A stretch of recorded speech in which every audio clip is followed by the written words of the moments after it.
dahil pinasabog nila ng mabilisan ang impeachment ni Vice President Sara, hindi tuloy nabigyan ng atensyon ang mga balitang ito. Pero hindi yan ang topic. Mabuti na rin siguro na nangyari yon. At least nahubaran ng maskara ang mga pumirma. Ngayon, maraming Pilipino na ang may hawak ng mga pangalan nila at talaga namang nadismaya. Imagine mga nakakaliwang grupo ang mga nagsusulong nito. At ang masama pa, sinuportahan pa ng mga butihin ninyong mga kongresista. Ibig sabihin nito, hindi tayo safe sa mga kamay nila. Isipin nyo itong mabuti.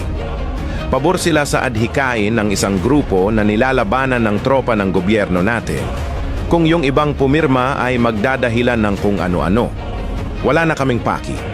Dahil kung bitbit nyo ang mga bayag nyo, hindi nyo yan gagawin. At dahil pinasabog nila ng mabilisan ang impeachment ni Vice President Sara, hindi tuloy nabigyan ng atensyon ang mga balitang ito.